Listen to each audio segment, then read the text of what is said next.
Le Seigneur soit avec vous. Évangile de Jésus-Christ selon Saint Jean.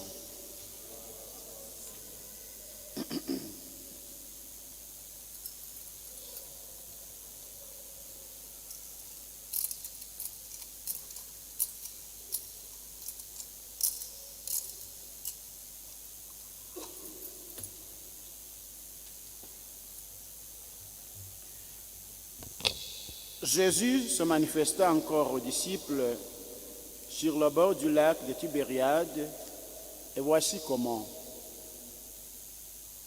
Il y avait là Simon-Pierre avec Thomas, dont le nom signifie jumeau, Nathanaël de Cana en Galilée, les fils de Zébédée et les deux autres disciples. Simon-Pierre leur dit: je m'en vais à la pêche. Ils lui répondent: nous allons avec toi. Ils partirent et montèrent dans la barque. Or, ils passèrent la nuit sans rien prendre. Au lever du jour, Jésus était là sur le rivage, mais les disciples ne savaient pas que c'était lui. Jésus les appelle: les enfants, auriez-vous un peu de poisson? Ils lui répondent: non. Il leur dit: jetez le filet à droite de la barque et vous trouverez. Ils jetèrent donc le filet, et cette fois ils n'arrivèrent pas à le ramener, tellement il y avait de poissons. Alors le disciple que Jésus aimait dit à Pierre: c'est le Seigneur. Quand Simon-Pierre l'entendit déclarer que c'était le Seigneur, il passa en vêtements, car il n'avait rien sur lui. Il se jeta à l'eau. Les autres disciples arrivent en barque, tirant le filet plein de poissons. La terre n'était qu'à 100 de mètres. En débarquant sur le rivage, ils voient un feu de braise avec du poisson posé dessus et du pain. Et Jésus leur dit: apportez donc de ce poisson que vous venez de prendre. Simon-Pierre monta dans la barque et amena jusqu'à terre le filet plein de gros poissons. Il y en avait 153. Et malgré cette quantité, le filet ne s'était pas déchiré. Jésus dit alors: venez déjeuner. Aucun des disciples n'osait lui demander: qui es-tu? Il savait que c'était le Seigneur. Jésus s'approche, prend le pain et le leur donne, ainsi que le poisson. C'était la 3e fois que Jésus, ressuscité d'entre les morts, se manifestait à ses disciples.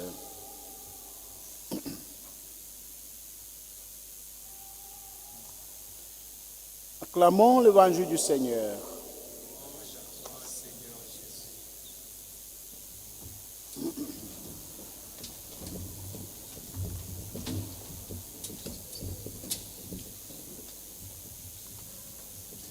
Chers frères et sœurs,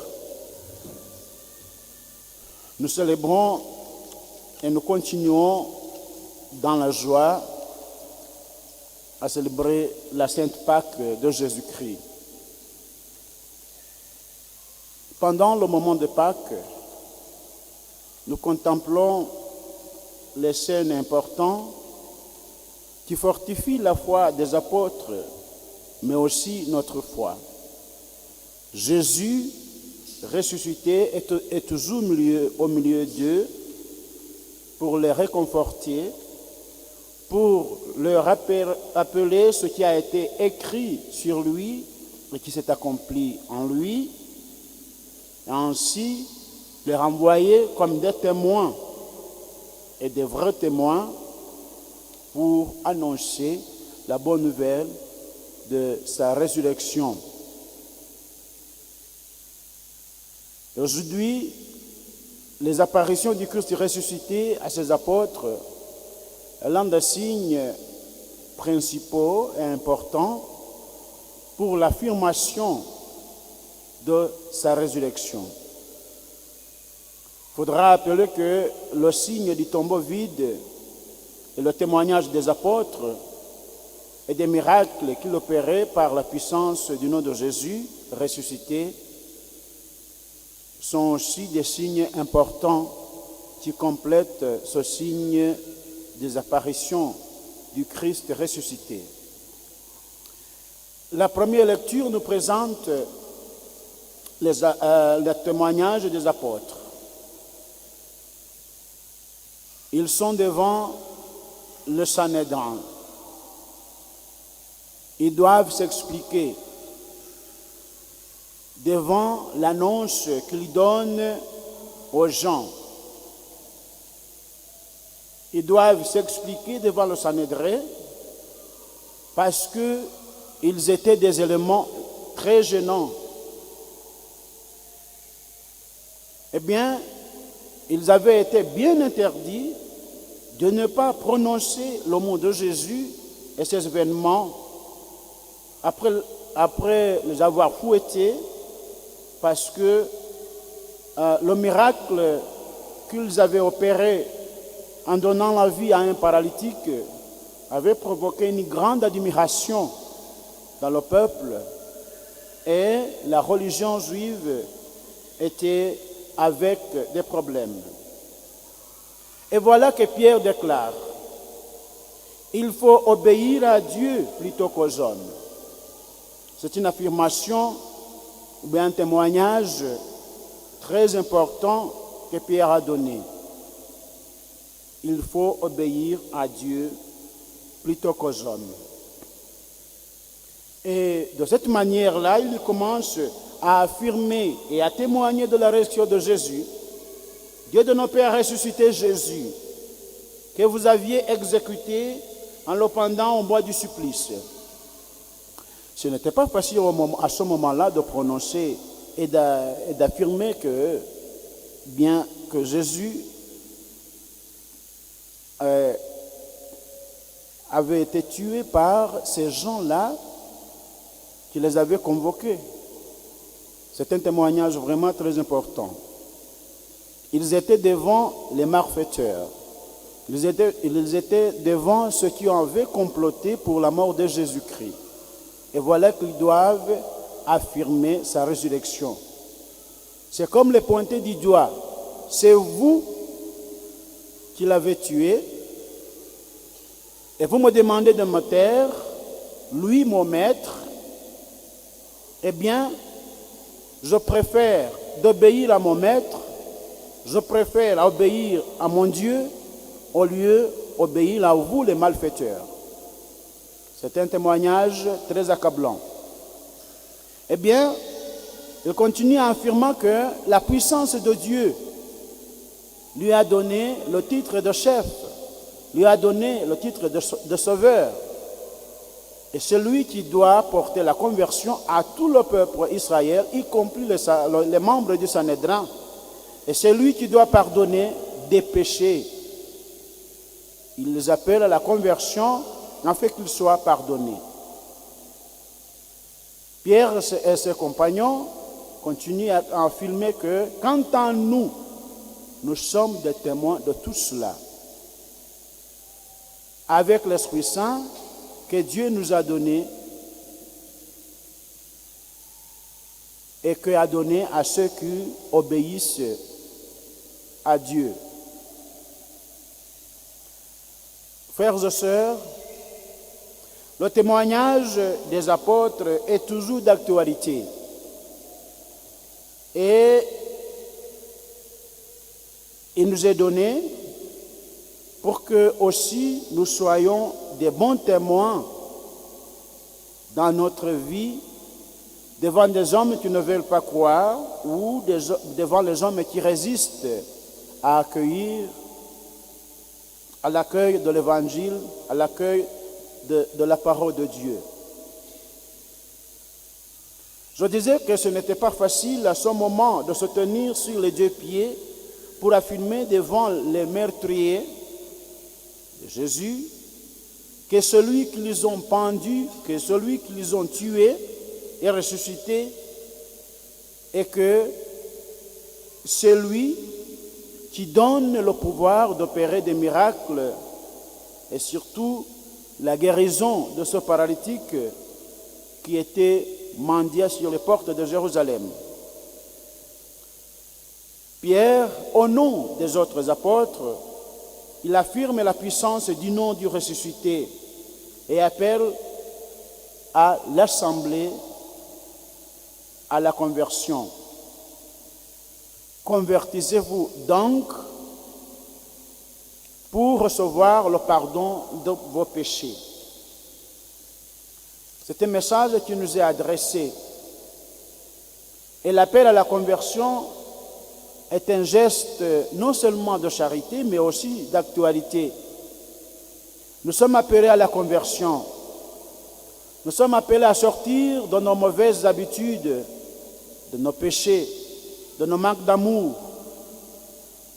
Et comme Jésus nous a recommandé de nous aimer les uns les autres, comme lui nous a donné l'exemple de nous aimer jusqu'à la fin, jusqu'à nous donner sa vie. Au nom du Christ ressuscité, donc, convertissez-vous pour que vous soyez pardonnés. Ainsi, pour que vous soyez libérés de la détresse et de la mort. Et de cette manière-là, nous pourrions chanter « Relève-nous, Seigneur, ton visage de lumière. Révèle-nous, Seigneur, ton visage de lumière. Alléluia. » Dans la deuxième lecture, il nous est proposé, dans la vision de Saint Jean, il a vu une multitude des anges qui entouraient le trône. Il a vu les vivants et les anciens qui étaient des millions et des centaines de millions qui criaient à pleine voix en chantant à l'agneau immolé, en affirmant que c'est lui qui est digne de recevoir la puissance, la richesse, la force et la sagesse, honneur, gloire et bénédiction. Cet agneau, c'est Jésus ressuscité. Saint Jean nous donne un chemin de croire. Celui qui est ressuscité est auprès du Dieu le Père. Et là, c'est la fête. Et nous sommes invités à entrer dans cette fête. Ce qu'il a vu, je dis bien Saint Jean, c'est un symbole, ou bien c'est l'avant-goût de ce que nous célébrons aujourd'hui. Ce que nous célébrons dans chaque Eucharistie, c'est l'avant-goût de la vie que nous allons mener après cette vie sur la terre devant le Seigneur et ses anges. Eh bien, voilà la raison pour laquelle nous devons entrer dans cette célébration avec joie. Nous devons entrer dans la célébration eucharistique avec joie. Même si cette célébration eucharistique est pour un adieu d'un défunt, ça doit être célébré dans la joie parce que ça préfigure ce que nous allons vivre après. Et Jean continue. J'entendis l'acclamation de toutes les créatures, au ciel, sur la terre, sous la terre et sur la mer. Tous les êtres qui s'y trouvent proclamaient à lui qui siège sur le trône et à l'agneau, bénédiction, honneur, gloire et domination pour les siècles des siècles. Et tous les vivants, les quatre vivants, répondaient Amen. Je voudrais insister sur ce passage. Toutes les créatures au ciel, sur la terre, sous la terre et sur la mer. Donc c'est tout l'univers, c'est tout le cosmos. Et nous faisons partie de cet univers, nous faisons partie de ce cosmos. Alors là, la joie que nous manifestons ici aujourd'hui, ça signifie ou ça symbolise la joie que nous allons manifester devant le Dieu, le Créateur du ciel et de la terre. Et voilà pourquoi nous sommes invités toujours à entrer joyeux dans chaque célébration eucharistique, même que ce soit eucharistique, mais aussi à chaque célébration de la parole de Dieu. Même en famille, la joie doit être un signe important dans chaque célébration. Nous sommes invités donc à cette grande joie.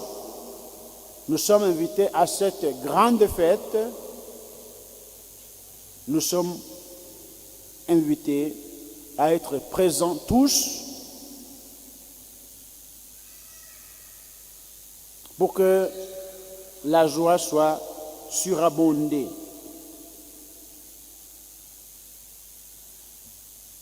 Le Christ ressuscité est toujours parmi nous. C'est ce que l'Évangile nous dit.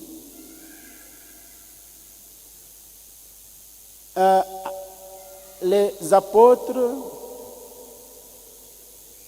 après la résurrection de Jésus et avant même les apparitions du Christ ressuscité, ils étaient très, très, très découragés et même désespérés. La scène que nous avons aujourd'hui nous montre comment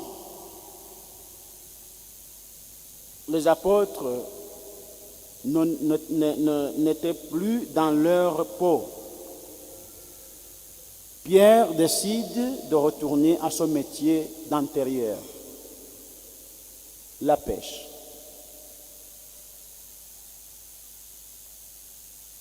Il le décide parce qu'il était désespéré. Il avait suivi Jésus-Christ, mais il était mort.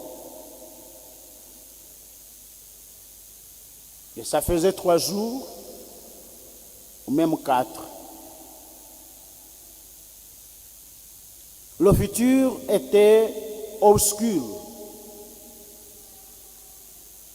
Il décide de retourner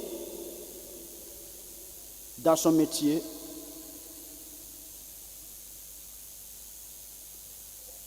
Je m'en vais à la pêche. Celui qui était le chef, celui qui devrait réconforter les autres en premier lieu, il est désespérément désespéré. Je tourne dans mon métier, je m'en vais à la pêche. Je vais chercher de quoi manger, je ne vais pas continuer à mourir de faim. Et les autres répondent, nous allons avec toi. Donc, notre espérance s'est terminée. Nous allons retourner dans nos vies d'hier et d'avant-hier. Tous, ils montèrent à la barque. Mais la scène devient autre chose parce qu'ils ont passé toute la nuit sans rien prendre. Ici, ça signifie, ça veut nous révéler que tout ce que tu veux faire sans que le Seigneur t'accompagne, eh bien, ça ne sert à rien. Ils vont passer toute la nuit. Ils ont passé toute la nuit sans rien prendre. Et au lever du jour, encore une fois désespérés, leur métier ne leur a rien donné. Ils étaient en train de préparer leur filet pour retourner à leur maison.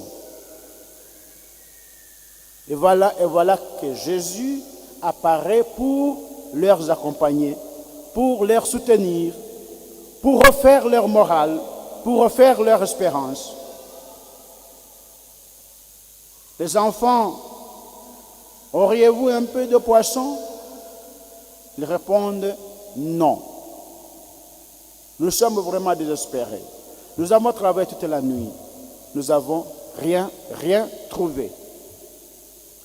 Mais ils ne savaient pas à qui ils conversaient.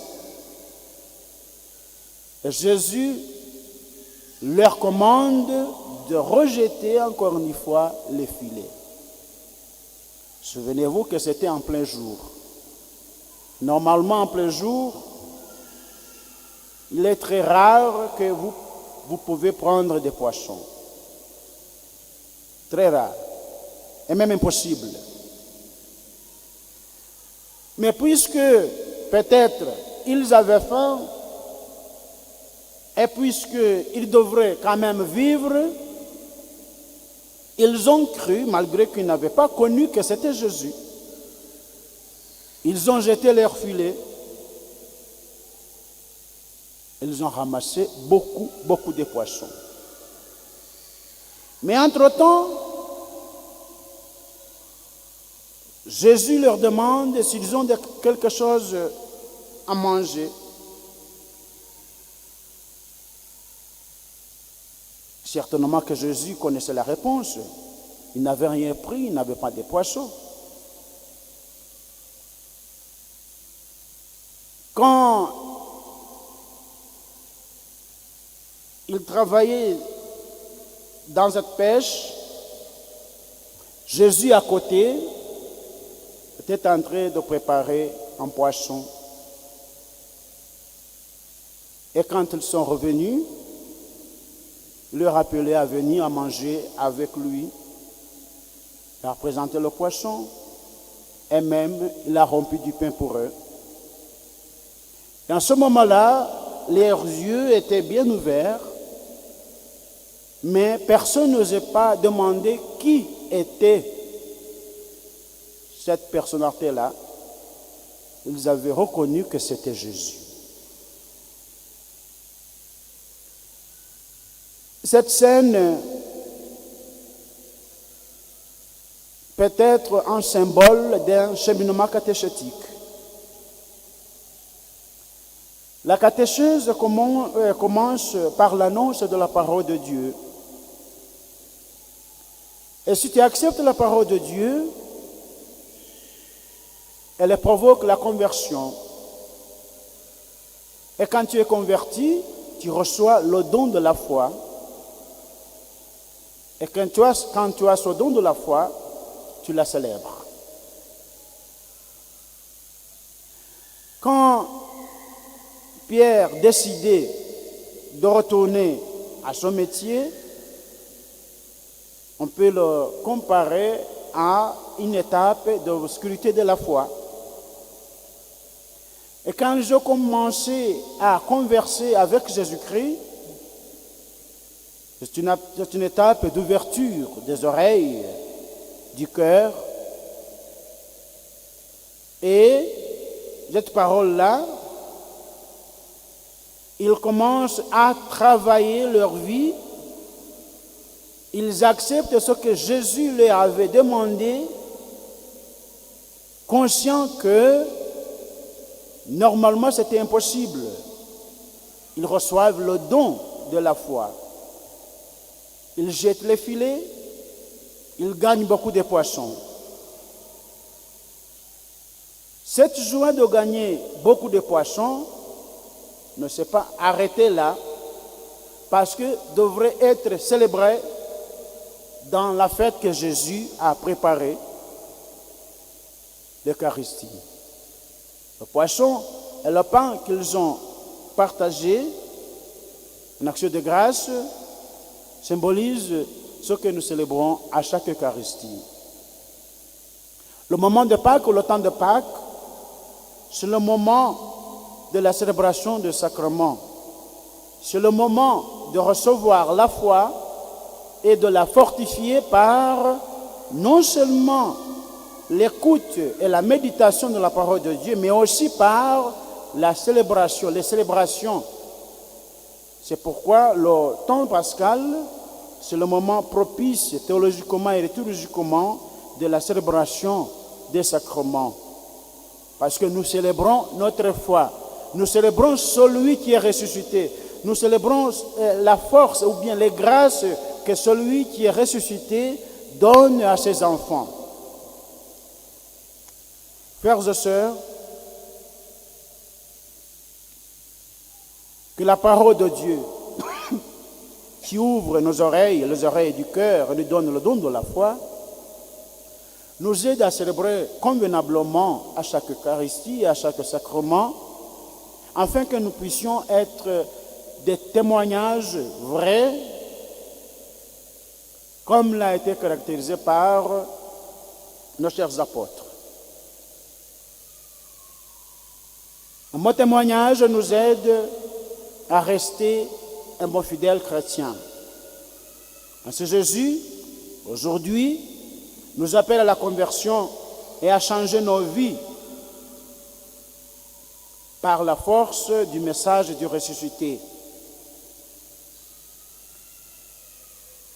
Changez vos vies, chers frères et sœurs, croyez à la bonne nouvelle et soyez-en témoins fidèles.